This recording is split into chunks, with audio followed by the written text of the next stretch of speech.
நம்ம உலகத்தோட வெதருக்கு ஒரு ரிமோட் கண்ட்ரோல் இருக்குன்னு சொல்லணும்னா அது நம்ம பசிபிக் ஓஷன்ல தாங்க இருக்கு. அங்க ஒரு சின்ன சேஞ்ச் ஏற்பட்டாலும் அது நம்ம உலகம் முழுக்க பாதிக்குது. போன வீடியோல நம்ம புயல் எப்படி ஓஷன் மேல உருவாகுதுன்னு பார்த்தோம்ல. இந்த வீடியோல வேற என்னென்ன ஃபேக்டர்ஸ் நம்ம வெதர் அஃபெக்ட் பண்ணுதுன்னு பார்க்க போறோம். வாங்க வீடியோக்குள்ள போலாம். இது காஃபி ஜிட்டர்ஸ், நான் உங்க பிரியா.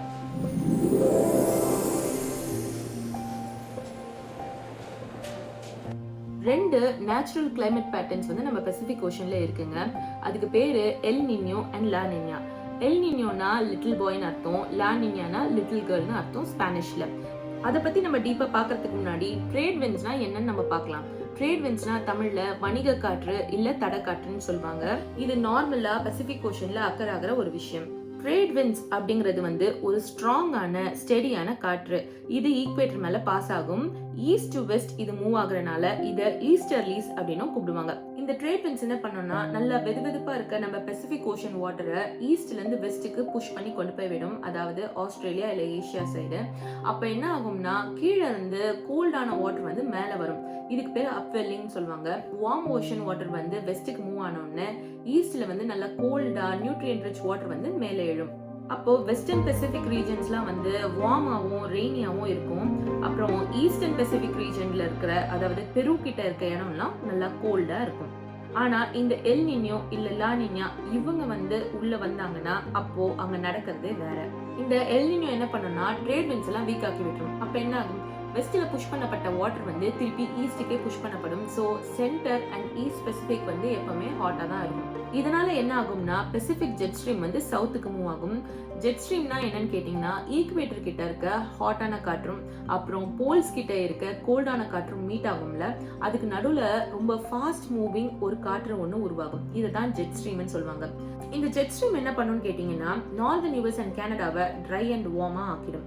அப்போ சவுத் யூஎஸும் கல்ஃப் கோஸ்டையும் என்ன பண்ணும்னா ஃப்ளட் நிறைஞ்சு இல்ல ரெய்னி அண்ட் வெட் சீசனா மாத்திடும். இதனால இன்னொரு பிரச்சனையும் ஏற்படுவாங்க. வார்மான வாட்டர் நம்ம ஈஸ்ட் சைடுக்கே புஷ் பண்ணப்படுறதுனால இந்த கோல்ட் வாட்டர், அதாவது அப்வெல்லிங் நடக்காது.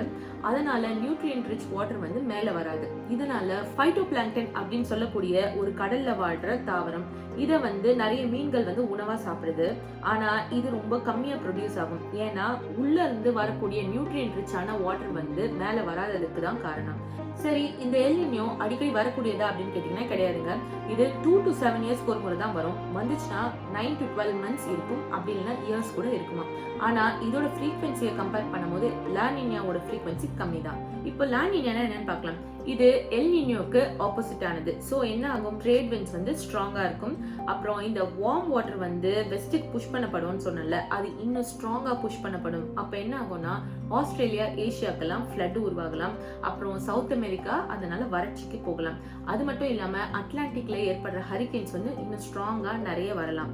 ஸோ இப்படிதான் லா நினியா வெதர் அஃபெக்ட் பண்ணுது. உலகம் முழுக்க இருக்க டெம்பரேச்சர் ரொம்ப கூலா மாறிடும். இந்த லா நினியா வரும்போது பெசிபிக் ஜெட் ஸ்ட்ரீம் நார்த் நோக்கி போக ஆரம்பிச்சிடும். அப்ப என்ன ஆகும், நார்தர்ன் யூஎஸ் கனடா இதெல்லாம் வெட் அண்ட் கோல்டா இருக்கும். அப்புறம் ஃப்ளட்டும் ஏற்படும். அப்போ சவுத் யூஎஸும் யூஎஸ் கல்ஃப் கோஸ்டும் என்ன ஆகும்னா ட்ரையா வறட்சியோட காணப்படும். இந்த எல் நினியோ எப்படி ஃபைட்டோபிளாங்டனோட ப்ரொடியூஸை கம்மி பண்ணி விடுதோ அதுக்கு ஆப்போசிட்டா லா நினியா இன்க்ரீஸ் பண்ணி விட்டுரும். ஸோ ஓஷன்ல நிறைய இடத்துல இந்த ஃபைட்டோபிளாங்டன் அழகா ப்ளூம் ஆகி இருக்கும். இதை சாப்பிடுற மீன்களுக்கு இது ரொம்ப பெனிஃபிஷியலா இருக்கு. இன்னைக்கு நம்ம ரெண்டு நேச்சுரலா நம்ம வெதர் அஃபெக்ட் பண்ற பேட்டர்ன்ஸை பத்தி பார்த்தோம்.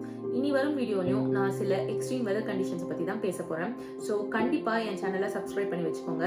இந்த வீடியோ உங்களுக்கு பிடிச்சிருந்தா லைக் அண்ட் ஷேர் பண்ணிடுங்க. உங்களை நான் அடுத்த வீடியோல பாக்குறேன். Until next time, bye.